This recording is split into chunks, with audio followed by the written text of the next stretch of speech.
الحمد لله الذي دبر الدبور وصرف الأمور وقدر المقدور ويسر المعسور وعلم حوابس الصدور يعلم خائنة الأعين وما تخفي الصدور. الصلاة والسلام على رسول الرحمة نبي السلام إمام الهدى صاحب التاج والمعراج الذي اسمه مكتوب في التوراة والإنجيل والقرآن، الذي بلغ الرسالة وأدى الأمانة ونصح الأمة وكشف الله به غمة وجاهد في الله حق جهاده حتى أتاه اليقين. ورضي الله عز وجل عن أصحاب الكرام البررة الذي نور الكون بأنوار القرآن الكريم وعطر العالم بعطور المعارف النبوية، على صاحبها ألف سلام وتحية. أما بعد، فأعوذ بالله من الشيطان الرجيم. بسم الله الرحمن الرحيم. كنتم خير أمة أخرجت للناس تأمرون بالمعروف وتنهون عن المنكر وتؤمنون بالله. وقال رسول الله صلى الله عليه وسلم: ما طلعت الشمس إلا وبجنبيها ملكان يخرجان يناديان يسمعان الخلائق إلا الثقلين: يا أيها الناس هلموا إلى ربكم ما قل وكفى خير مما كسر وألهى. وقال رسول الله صلى الله عليه وسلم: إن الله بعثني كافة للناس رحمة فأدوا عني. وقال رسول الله صلى الله عليه وسلم: أنا آخر الأنبياء وأنتم آخر الأمم ومسجدي آخر مساجد الأنبياء، أو كما قال عليه الصلاة والسلام. زما محترم مسلمانانو، پیغمبر علیہ السلام د یو ځل صحابه کرام تپوس کوي د الله رسول موږ د چا په مجلس کې ناسته کوو. پیغمبر علیہ السلام متدری خبر ارشاد فرمایلی: من ذکرکم الله رؤیته، د چا په لیدو سره چې تا ته الله یاد شي په هغه مجلس کې ناسته کوه. او دویمې ورته دو فرمایل: وزاد فی عملکم، او ستاسو په عمل کې او په علم کې زیاتوالی پیدا کی داغه خبرې دغه مجلس کې کېنه. او درېمې ورته فرمایل چې داغه عمل ته ته وګورې او ستا ته خپل آخرت مخې ته شي، داسې مجلس کې کېنه، داسې صحبت کې کېنه. مونږ تاسو ټول راجمع شوي دي دپاره چې مونږ خپل الله وپېژنو، الله سره تعلق پیدا شي، الله سره مینه پیدا شي، خپل خالق مالک رازق رب معبود حاجت روا دا مونږ تاسو وپېژنو. دا د دې محنت رومبني سبق دی او دا د کلمې رومبني جز دی، لا اله الا الله. پیغمبر علیہ السلام صحابه کرامو ته فرمایل: هغه مجلس کې کېنه چې د چا په لیدو سره او کم مجلس کې په ناسته سره تا ته خپل خالق مالک او رب یاد شي او هغه وپېژني، او هغه مجلس کې خبرې واوري، نو ستا په عمل کې ترقي راشي، ستا په ایمان کې ترقي پیدا شي، ستا په یقین کې زیادت راشي، ستا مور جاندار شي، او ستا ذکر کې حلاوت خوږوالی پیدا شي، ستا دعا کې طاقت او قوت پیدا شي. داسې مجلس کې ناسته کوئ، او داسې مجلس کې ناسته کوئ چې آخرت هم مخې ته شي، آخرت درته یاد شي. هغه مجلس ته ځئ چې په هغې کې داسې اعمال کېږي چې تاسو هغه عملونو ته ګورئ او آخرت درته مخې ته شي، مرګ درته مخې ته شي، قبر درته مخې ته شي، میدان محشر هم مخې ته شي چې دا خو موږ دې طرف ته روانې ده. دغه آخرت دپاره سوچ او فکر پکار دی. نو زموږ ستاسو لومبنی سبق دا دی چې موږ خپل الله وپېژنو. لا اله الا الله موږ تاسو په ژبه باندې وایو، دا خبره دې زړه ته ښکته شي، دا د زړه اواز جوړ شي. او دینه به بیا ایمان جوړیږي. دا د الله د ذات او د صفاتو یقین دی، دا په دې زړه کې پیدا شي. د ایمان محل دا د انسانانو زړونه دي. الایمان ما وقر فی القلب ما جعل الله لرجل من قلبین فی جوفه. الله فرمایي د هیڅ انسان په ګیډه کې ما دوه زړونه نه دي پیدا کړي، زړه یو دی او دا زړه د ایمان محل دی.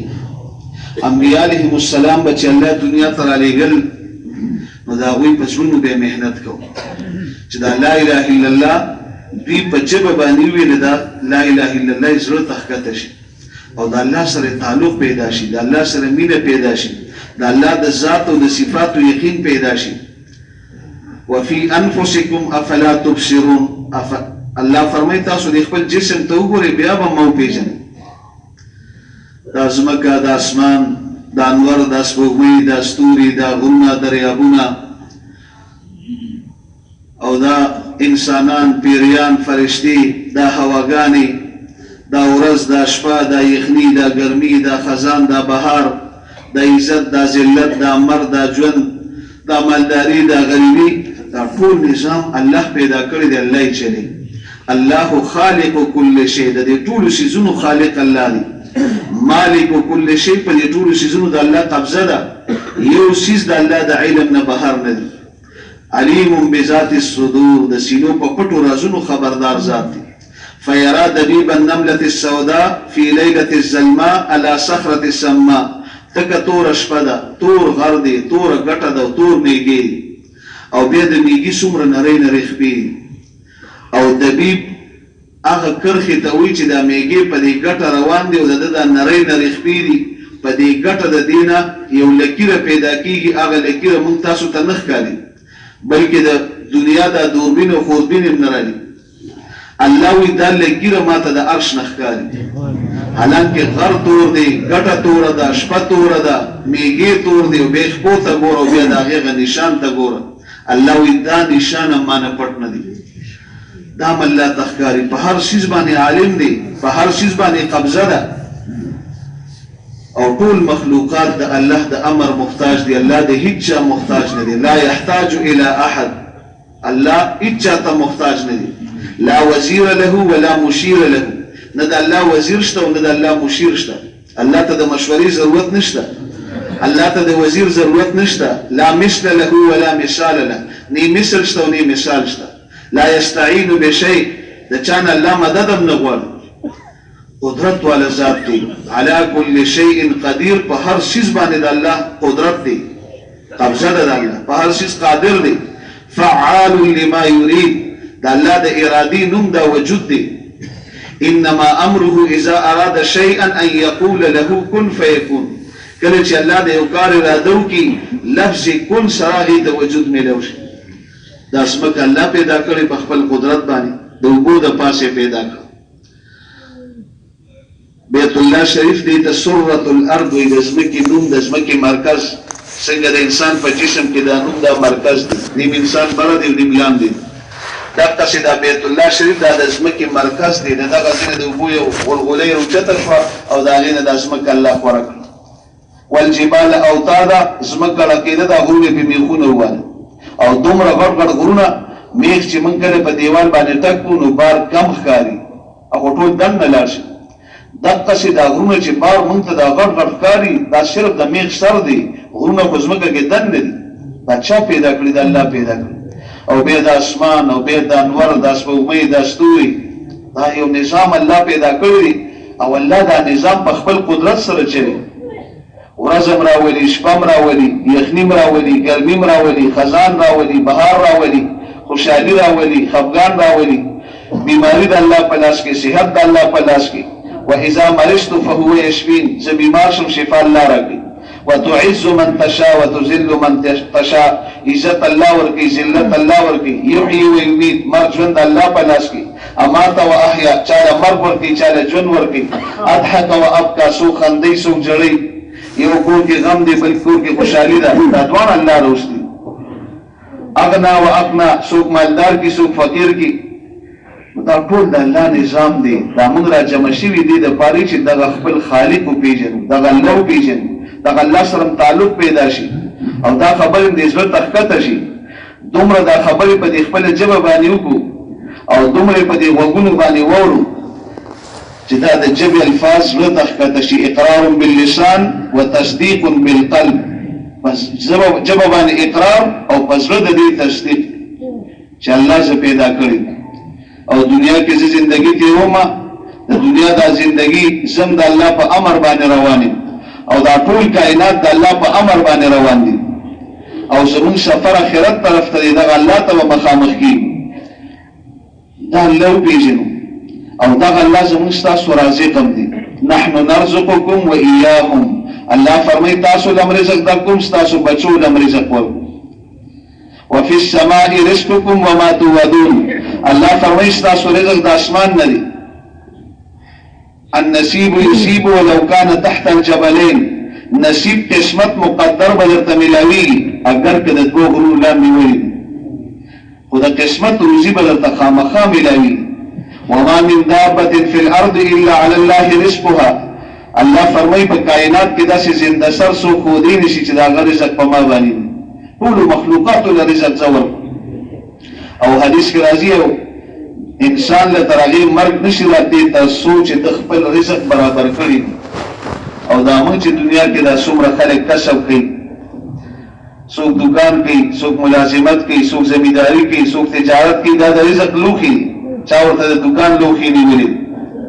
چا ورته د ملازمت چا د زمینداری چا د تجارت دا د رزق لوخي په دې لوخي کې رزق نشته په دې لوخي کې رزق مونږ تاسو ته الله چی کله وګورو رزق په ملاوي کله نو بوخته نو رزق باندې ملاوي ځکه دا د قران فیصله ده چې رزق د اسمان نه راځي زموږ تاسو الله دی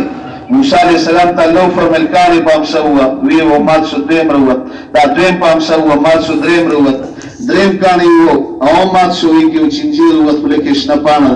او چنجیر سبحان من يراني ويسمع كلامي ويعرف مكاني ويرزقني ولا ينساني دیر پاک دی غزات چې زور تخکارم आवाज می اوري کور می پیژني مال دلته رزق راکې زم تیر نه چې دریو کانو کې دنه چنجیل شنپانه ورکی مونږ تاسو رب الله رزق نه راکړي دا خبره زړه تخته شي زما رازق الله دی زما پالون کې الله دی وکدا یقین پیدا شو چې زما خالق هم الله دی مالک هم الله دی رازق هم الله دی رب هم الله دی معبود هم الله دی سجده هم الله تلګو ایاک نعبد و ایاک نستعين دا کو د موږ په هر رکعت کې موږ الله سره وعده کوو الله ستاسو خالص پستا عبادت کوو تا نه په مدد غواړو او زما معبود هم الله دی او حاجت روا هم الله دی او مشکل کشا هم الله دی د دنیا نه به جرایم ختم شي بیا به حرام وتسوق قال نه الله حلال راکې حرام ولې بے ناجائز او جائز کی تمیز پیدا شي گناهونه به ختم شي غلا به ختم شي ډاکه به ختم شي ځکه دا گناهونه به ختمي کړي چې یقین صحیح شي زما محترم دا خبرې زړه تخکته شي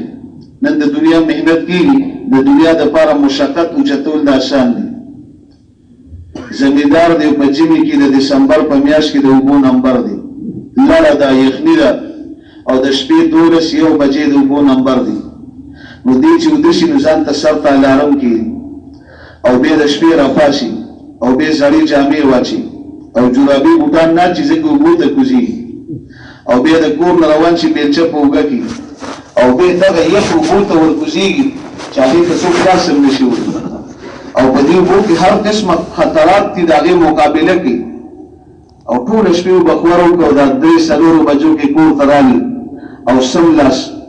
وګوره د دنیا لپاره څومره مشقت وکړو او برداشت یې کړو یخې اوبې برداشت کړې تیارې برداشت کړه شوګیرې برداشت کړه او ټوله شپې منډې برداشت کړې خو کور ته رالي د آخرت یقین نشته دی د الله د ذات او د صفاتو یقین نشته دی نو سملاس نو دغه الارم بیا ځان ته دی نه لګي سهار مونځ قضا شي 10 بجې راپاسي دې مونځ ته نه راپاسي دا ولې د دنیا یقین شته د دنیا مهنت شته د آخرت یقین نشته دی د الله د ذات او د صفاتو یقین کمزوري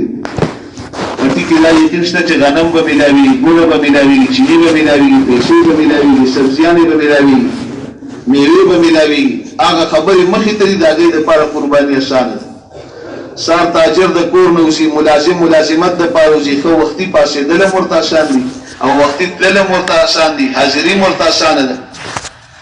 خو مسجد ته تلل ګران دي دا ولې یقین کمزوري د صحابه کرامو ایمان او یقین زموږ دپاره معیار دی معیار حق دی فإن آمنوا بمثل ما آمنتم به فقد اهتدوا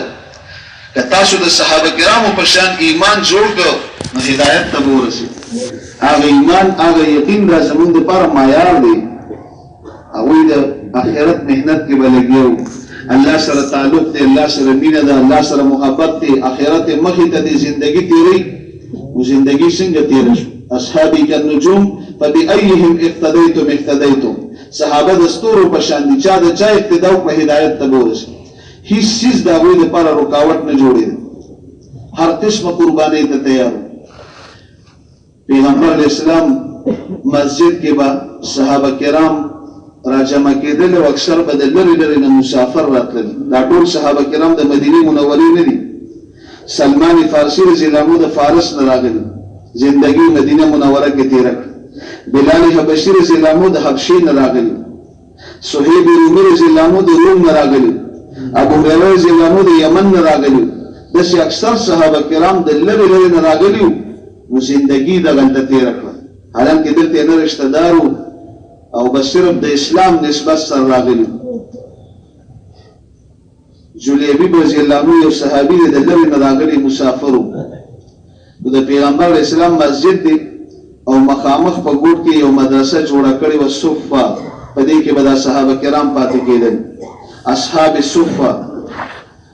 دغلته به صحابه کرام ایسارېدل دین به زده کوو قرآن به زده کوو حدیث به زده کوو د الله د دین لپاره به قربانۍ کېدې دې مسجد نه به تشکیلونه کېدل ټولې دنیا ته د الله پیغام رسېدلی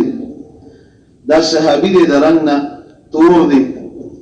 او غریب هم دی او مسافر هم دی او مدینه منوره کې څوک پېژندل هم نه نو یو ځل ورته پیغمبر علیه السلام اواز وکړو جلیبي واده ته دې ویل کېږي چې واده درنه وکړم نو جلیبي رضی الله عنه ورته وایي لا مال ولا جمال ولا حسب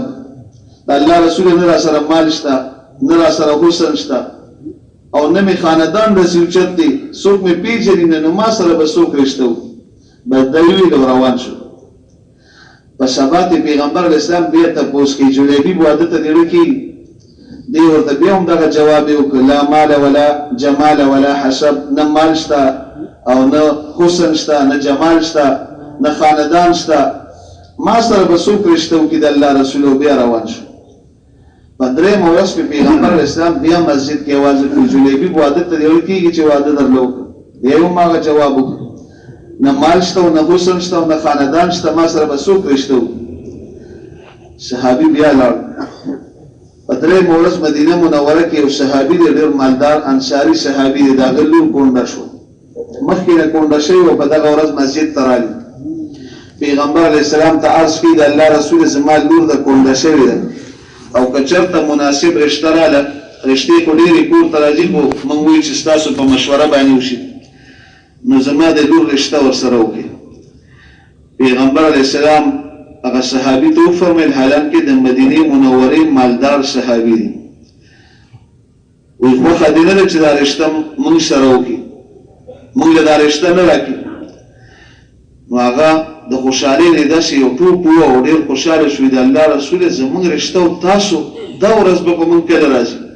او ډېر زیات خوشحاله شو پیغمبر علیه السلام ورته وفرمیل ځان دپاره نه یم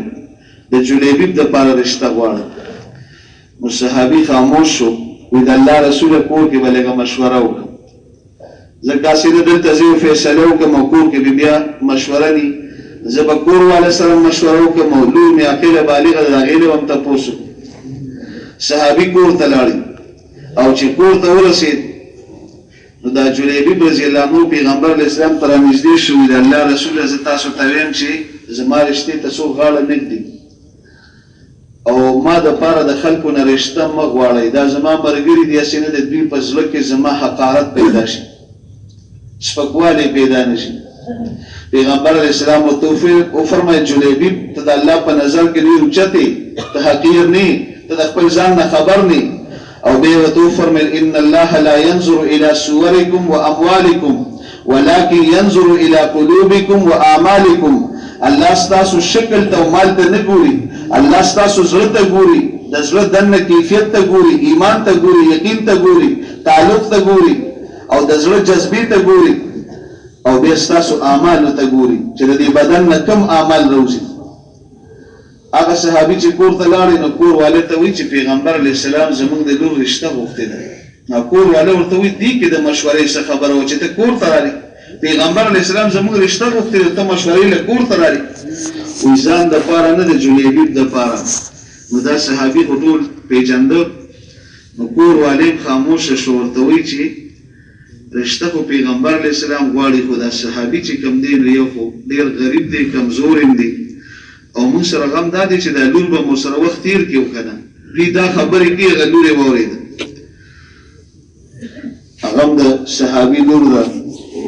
هغه چې څنګه یې واورېده راله، وایي پیغمبر علیه السلام زما دپاره یو رشته خوښه کړې وه، تاسو پرې مشوره کوئ. پیغمبر علیه السلام خو زما پلار دی، ځکه فرمایي انا انما زه ستاسو دپاره داسې یم لکه ستاسو پلار، لکه د زوی دپاره چې پلار یې حدیث مبارک دی. نو خو زما پلار دی چې هغه یو فیصله وکړه، یو مشورې وکړه، دې کې به زما ډېر خیر یو زر لاړ شم، رشته منظوره ده، قبوله ده. صحابي مسجد ته راغی، پیغمبر علیه السلام ته عرض کړي موږ ته رشته منظوره ده. پیغمبر علیه السلام جلیبیب ته آواز وکړ، مبارکبادي ورکړه او د واده تیاری کوه، ستا رشته وشوه. جلیبیب وایي دومره خوشحاله وي په دغه ورځ، ځکه چې ډېر غریب و، ډېر په غټه کورنۍ کې د پیغمبر علیه السلام په وینا باندې رشته وشوه، بیا نکاح وشوه، بیا واده وشو او بیا پیغمبر علیه السلام ورته عجیبه دعاګانې وکړې. یا الله په جلیبیب باندې د رزق دا دروازې راکولاو کړي، الله فراخه زندگی ورکړي، الله خوشحاله زندگی ورکړي. یو څو ورځې تېرې شوې، یو څو ورځې پس د احد میدان ته صحابه کرام لاړل، پیغمبر علیه السلام هم لاړل او د احد میدان کې جنگ وشو او په هغې کې اویا صحابه کرام شهیدان شو او ډېر صحابه کرام زخمیان شو او مسلمانانو له الله فتح ورکړه او کافرانو له الله شکست ورکړه. جلیبیب هم راغلی میدان کې جنګي، خو ګڼه وچا لیدلې نه دي، خو چا پیغمبر علیه السلام ته عرض وکړ جلیبیب هم راغلی، هغه هم جنګي، حالانکې ده نوې واده کړی. چې کله جنګ وشو بیا خبره ختمه شوه، فتح میلاو شوه او بیا پیغمبر علیه السلام اعلان وکړ دا څومره شهدا دي د دوی د لاشونه راغونډ کړئ، زخمیان هم راوچت کړئ. خو صحابه کرام په میدان کې ګرځي او د شهیدانو د لاشونه راوچتوي، هر چا خپل رشته دار راوچت کړي په غېږ کې، چا په کټ کې راوچت کړي، چا په غېږ کې راوچت کړي، چا زخمي را په شا کړي دي او را روان دي. پیغمبر علیه السلام به دا آواز کو هل تفقدون من احد، وګورئ څوک ورک شوي خو نه دي، خپل ملګري وګورئ، ژوندي م وګورئ، زخمیان م وګورئ، شهدا م وګورئ، څوک کم خو نه دي. د یو صحابي نوم بیا اخیسته او صحابه کرام به ګرځېدل میدان کې او لاشونه بیا راغونډول، زخمیان بیا راوچتول. اخره کې پیغمبر علیه السلام وفرمیل ولکنی افقد جلیبیب، ما ته خو جلیبیب نه ښکاریه کم خواله، نه په زخمیانو کې شته، نه په شهداو کې شته او نه په ژوندو کې شته.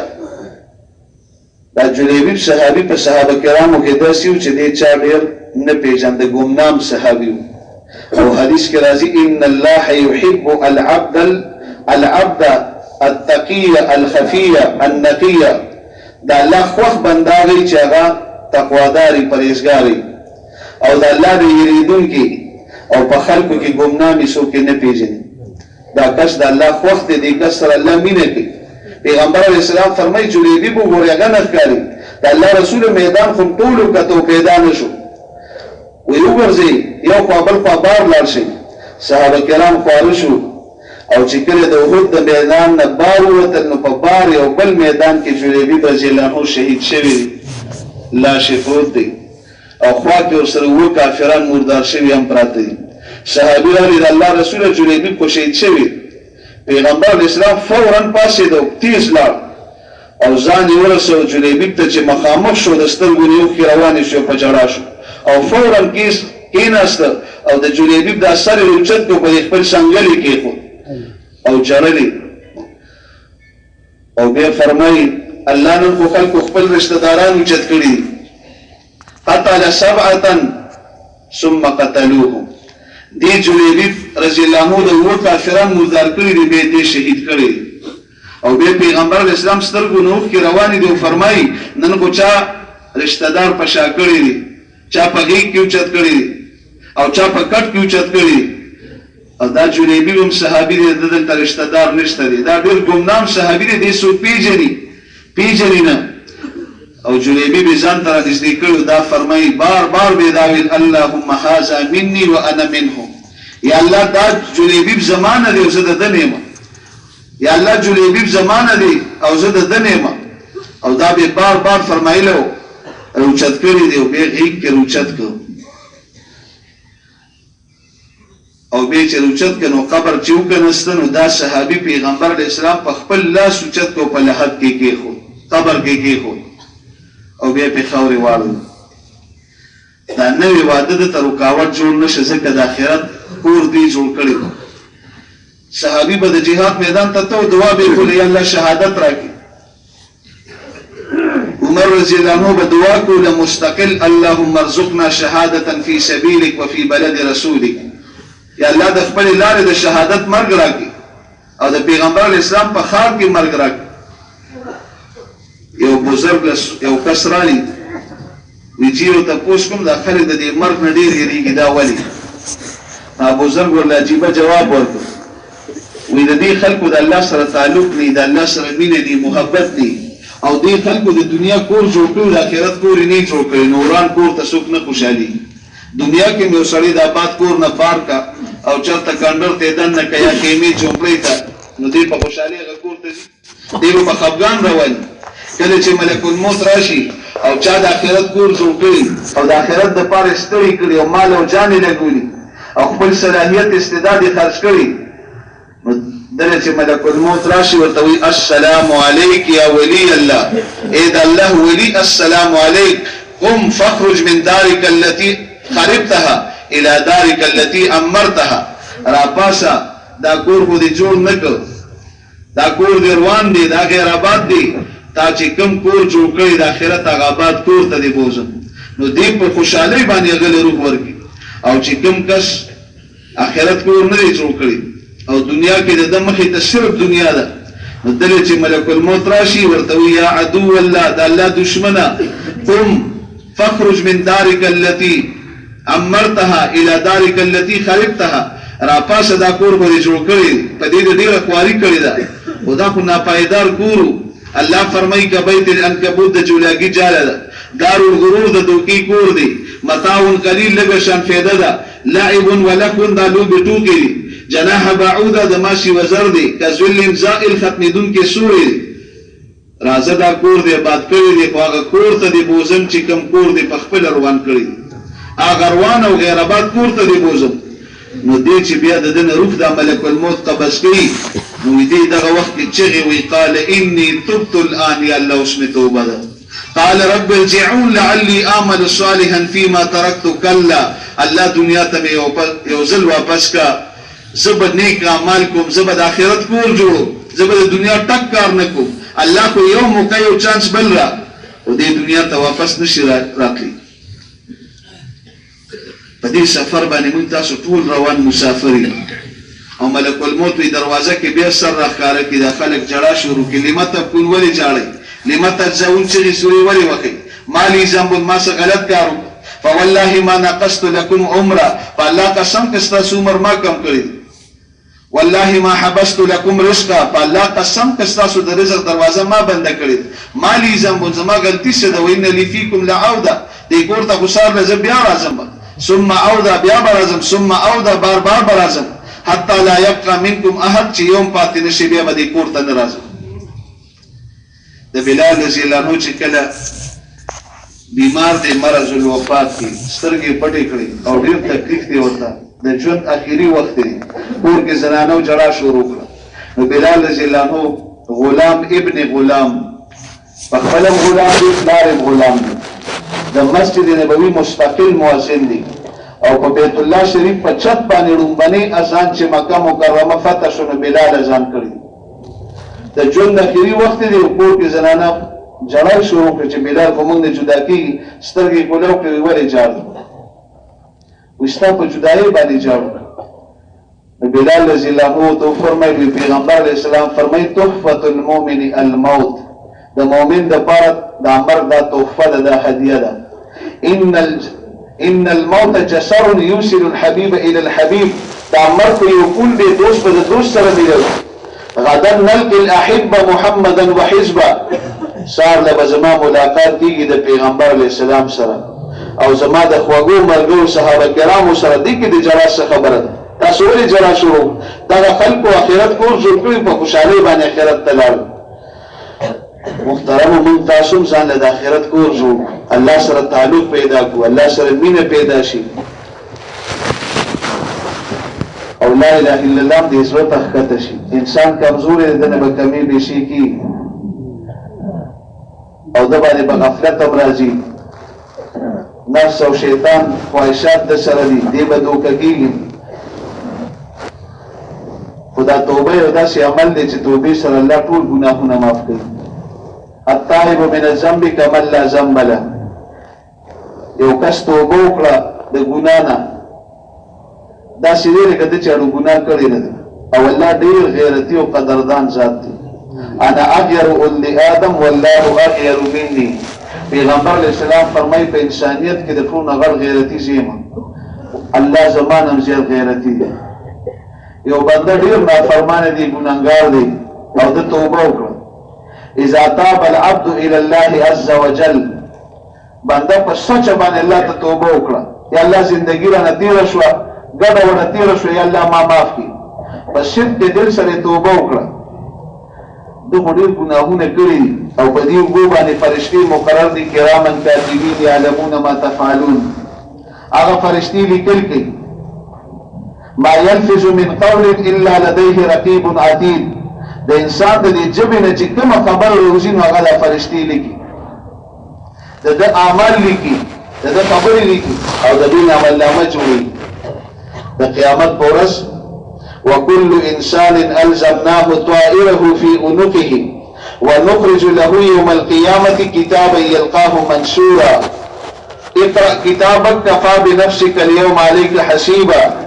لا ظلم اليوم وما ربك بظلام للعبيد دا کومه زندگی چې موږ دنیا کې تیرو شپېته کاله او یا کاله اتیا کاله سل کاله دا فرشتي الله مقرر کړي دا لیکل کې د دې رجستر دا یو صفه ورځ ده او دا بل صفه د شپه ده او په دې کې هفته ده په دې کې میاش په دې کې کال په دې کې لس کاله شل کاله 50 کاله سل کاله دا ټول زندگی موجود ده دا کرام الکاتبین فرشتي به دا رجستر راوړي او دا الله په دربار کې به پیشي او بیا به دې بنده ته الله پاک فرمایي اقرا کتابک دا کتاب پڑھو کدا ستا ژوند دی ستا زندگی ده ستا دنیا ده ستا ورځ ده ستا شپه ده لا ظلم اليوم د ظلم ورځ نه ده وما ربك بظلام للعبيد ستا رب خپل بنده باندې ظالم نه دی دا کتاب خپل وګوره کفا بنفسك اليوم عليك حسيبا دا ستا حساب کتاب دی په دې کتاب بیا جنت ته یا به جهنم ته دا مشرکان به د الله په دربار کې ودرېږي او پیش پسې چې الله زمونږ د ستا په ذات قسم موږ شرک نه دی کړی دا په دې کتاب کې چې دا کوم لیکل شوی دی دا موږ سره زیاتې شوی نعوذ بالله من ذلک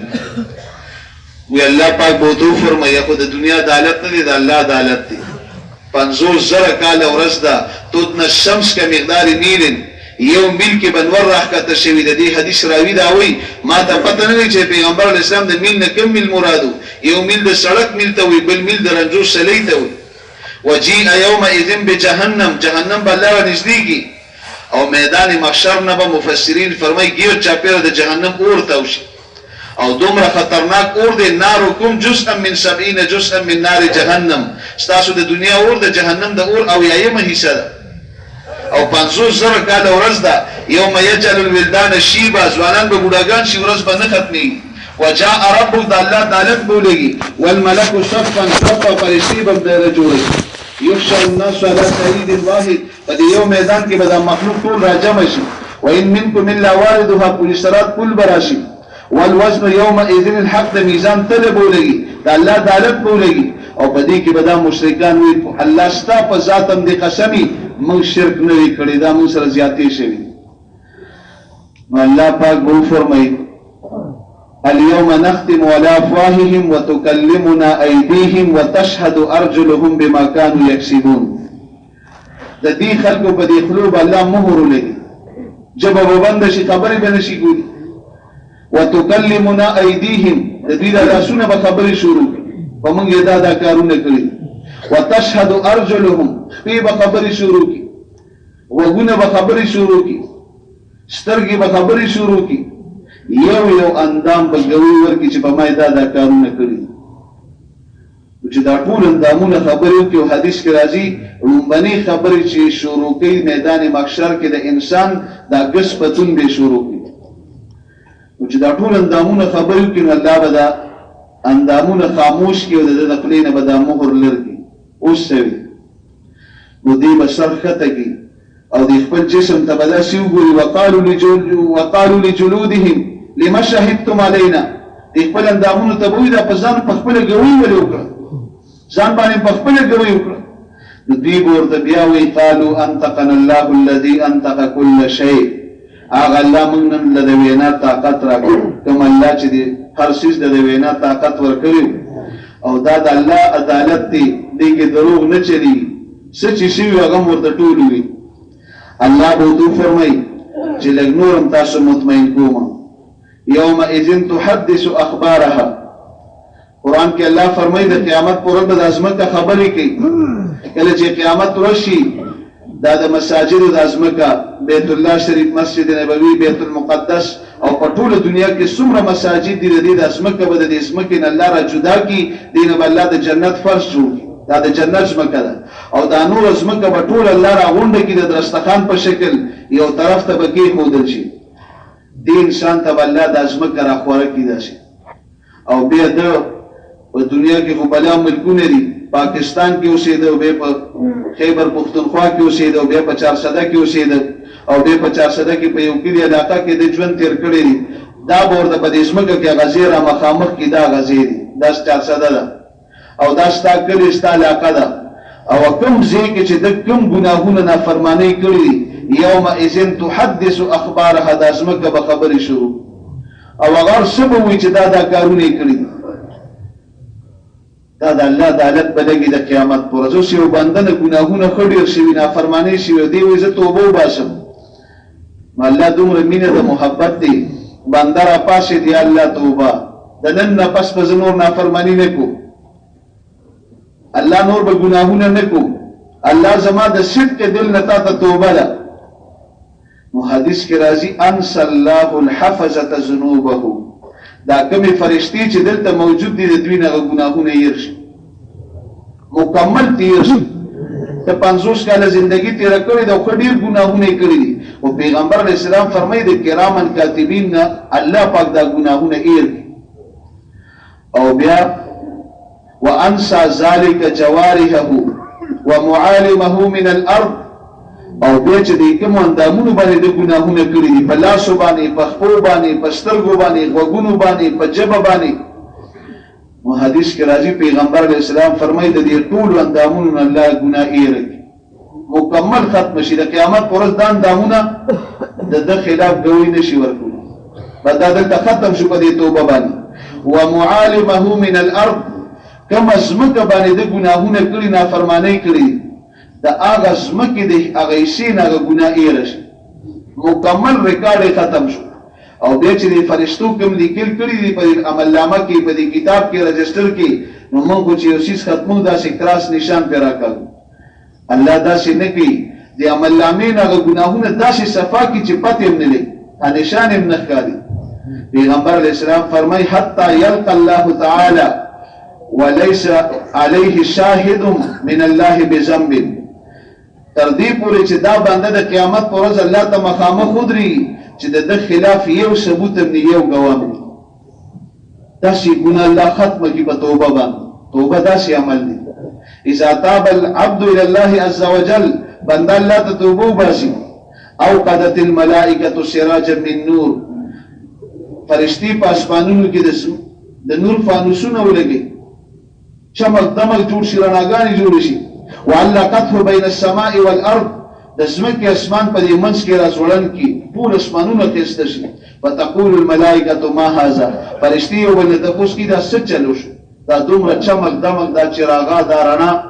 فيقال لهم ان فلان ابن فلان قد استلح الليله مع مولاه پلان کې د پلان کې زوی د خپل رب سره جوړ وکړه صلح وکړه باغه خوشاله کې الله د اسمانونو خسته کړی من تاسو د الله محتاج الله زمون محتاج لري دا د الله د بنده سره مینه ده ان ربي رحیم ودود الله زما رب چې دی محبت کوونکی دی مهربان دی الله لطیف بعباده الله په خپل بندگانو باندې مهربان دی د الله مینه د بنده سره بنده ګناه وکړه نو حدیث کې راځي چې دې کله ګناه وکړي د اسمکه چغي وي خدا چغي انسانان نه اوري دازمکه چغي کې الله دا ستا بنده دی تا پیدا کړی دی ته رزق ورکړي تا د ځواني ورکړي تا د الله شپې ورکړي او تا د سترګې ورکړي تا د جبه ورکړي تا دماغ ورکړي جسم ستا دی روح ستا دی ستا په دنیا کې زندگی تیرې ورځ ته راولي شپه ته راولي او ستا نافرماني کې ستا حکم ماته الله ماته اجازه تو که زه به وشلېږم دې به راکړ بیا اسمان چغي کې الله زه به په ځان وروغورځم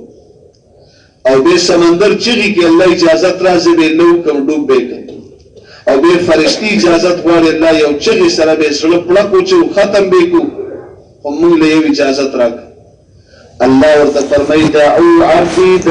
عبدی ما تقبل بندہ پریدے ما تقبل بندہ پریدے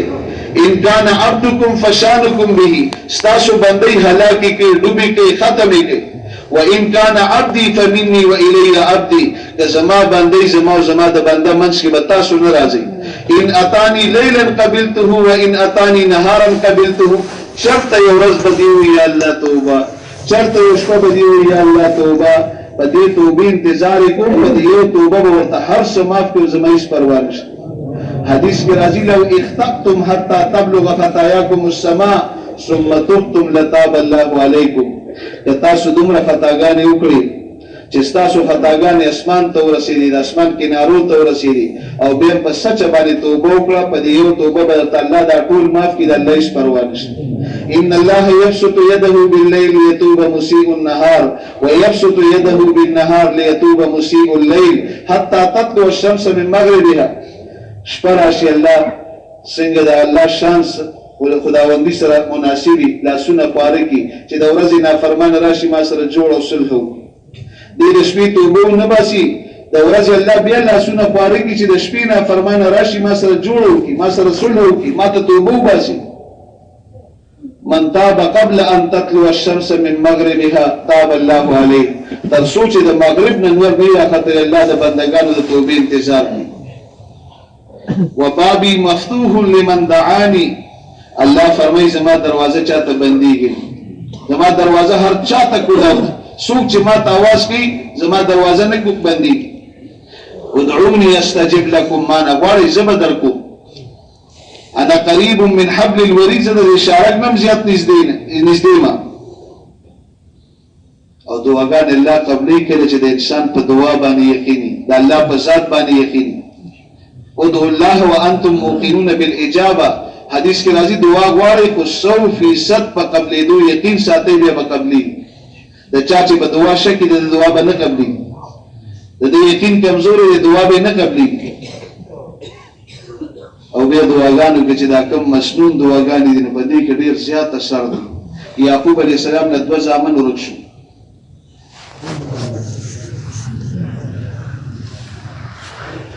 یعقوب علیه السلام دوه ځامنو او ورک شو تی بیا پکې زمانه تیر شو اول یوسف علیہ السلام غیب دی معصوم یو تفصیل سره واقع تاسو اورېدل او بیا په اخر هغه بل بچیم د سترګو نه پناه شو نو جړل وي او دعاګانې به غوښتي وان اشد الناس بلاء الانبیاء ثم الامثل فالامثل. د ټولو نه سخت مصیبتونه، تکلیفونه، ازمایښونه، امتحانات دا په پیغمبرانو راغلي او بیا چې څومره الله ته څوک نږدې کېږي امتحان او مشکلات به پرې راځي، په دې به د ده ترقي کېږي، الله ته به نږدې کېږي. ان العطایا لا متن البلایا، څومره چې امتحان غټي، مصیبت، تکلیف، پریشانی غټي، د الله د طرف نه ورکړم غټي. یعقوب علیه السلام باندې امتحان راغلی، زامن یې د سترګو نه جدا شو، دعاګانې به یې غوښتې. په اخره کې یو ورځ دعا کوي، روزانه به یې دعاګانې غوښتې. لاس یې اوچت کړ، یا کثیر الخیر و یا دائم المعروف. یا کثیر الخیر، ای د ډیر خیر خاونده، و یا دائم المعروف، او ته همیشه احسان کې، مخلوق سره ښېګړې کې. ای الله ماله خپل بچي راکړي. الله جبرائیل علیه السلام راولېږي، وی الله پاک وفرمایي چې داسې کلمات ته ادا کړل او داسې کلمات ته په ژبه او په خوله باندې رالل، دا خو ستا بچي ژوندي دي او تا نه ورک شوي دي، او ته وایې چې واپس یې راکړه. که چېرته ستا بچي مړه وي نو ما به د قبرونو نه راپاڅول او ستا مخې ته به مې ودرول. مفتی شفیع رحمت الله علیه معرف القرآن کې لیکلي دي چې کله هم دعا غواړئ د شپې په تهجدو کې یا د فرض مونځ نه پس په هره موقع کې چې دعا غواړئ نو دا الفاظ هم پکې وایي، یا کثیر الخیر و یا دائم المعروف. هغه دعا به خامخا انشاءالله قبلېږي. نو الله نږدې دی، الله دعاګانې قبلوي. الله د بندګانو د توبې انتظار کوي چې دا بندګان به کله ما ته توبه وباسي، کله به ما ته متوجه کېږي. محترمو، د تبلیغ د محنت مقصد دا دی چې موږ تاسو ټول توبه وباسو او په ټول امت باندې توبه وباسو.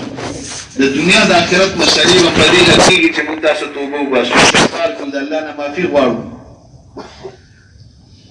اذا غضب الله على امة، د کم امت نه الله خفه شي، ناراضه شي، غلت اشعارها، ګراني به راشي، ويهبس عنها امطارها، باران به بند شي، ويلي عليها اشرارها، بېدینه خلک به حکمرانان راشي. دې وخت کې امت له توبه پکار دی، استغفار پکار دی، بس الله سره جوړه او حالات به ټول ټیک کېږي، د دنیا د آخرت ټولې مسلې به حل کېږي. مشران دا وایي چې په امت باندې توبه وباسئ، په خپل هم توبه وباسو، په ټول امت باندې توبه وباسو، توبې ته متوجه شي، استغفار شروع شي، استغفار سره به مسلې حل کېږي. پیغمبر علیه السلام فرمایي زه روزانه 100 ځل استغفار کوم، 100 ځل توبه وباسم. یا ایها الناس توبوا الی الله فانی اتوب الیه کل یوم 100 مره. زه روزانه الله ته 100 ځل توبه وباسم، تاسو هم الله ته توبه وباسئ. نو په خپل هم توبه وباسو. د دې امت دوه ذمهدارۍ دي، یو 100% موږ هم توبه وباسو او الله طرف ته متوجه شو، د الله سره تعلق پیدا شي، د الله سره مینه پیدا شي، خپل رب وپېژنو او د الله دپاره بیا هر قسمه قربانۍ ته تیار شو چې یو څیز موږ ته رکاوټ نه جوړېږي. او څنګه چې موږ د دنیا محنت شته، د دنیا یقین شته، هر قسمه قربانۍ ته تیار یو، داسې د الله د دین دپاره هر قسمه قربانۍ ته تیار شو. دا چې کله ایمان یقین جوړ شي، الله سره تعلق پیدا شي، بیا به یو څیز موږ ته مخې ته رکاوټ نه جوړي. نو په خپل هم توبه وباسو، الله ته متوجه شو. بیا د حضور علیه السلام امت په دې ټوله دنیا کې موجود دی او دې وخت کې قابل رحم دی، یتیم دی او ډېر کمزوري. دا هم زموږ ستاسو ذمهداري ده چې په هغوی باندې محنت وکړو، په هغوی باندې خواري وکړو او هغوی هم الله ته توبه وباسي او دا کوم محنت الله پاک راکړی دا هم نه دی کړی، په دې باندې استغفار وکړو او دې ته کلک عزم وکړو چې دا محنت به کوو انشاءالله، دین به په خپل هم زده کړو، ټولې دنیا ته به انشاءالله رسو، مشرق ته، مغرب ته، شمال ته، جنوب ته موږ تاسو نشو رسېدی. نیت المؤمن خیر من عمله، د مؤمن نیت د عمل نه افضل دی. نیت دې وکړه چې انشاءالله که الله توفیق راکړه ټولې دنیا ته به ځم، د الله پیغام به رسوم انشاءالله. او دا دې په سچه باندې نیت وکړه او دا دې عزم وکړه، نو ستا په عملنامه کې دا اجر ولیکل شو، دا اجر به تا ته میلاوي. نو دې ته عزم وکړو چې د پیغمبر علیه السلام ټول امت ته د الله پیغام ورسوو. بې ځان سره په دې محنت کې شریک کړو چې هغوی دا محنت شروع کړي. مولانا الیاس رحمت الله علیه دا محنت شروع کړي اخلاص سره او الله په ټوله دنیا کې انقلاب راوست. په لکونو غیر اسلام ته راغلی او د لکونو انسانانو الله زندګۍ بدلې او د افریقې په ځنګلونو کې الله مساجد مدارس جوړ کړل، د یورپ په ملکونو کې مساجد مدارس، او دلته تاسو د دینداری وګورئ دا د دې محنت برکت دی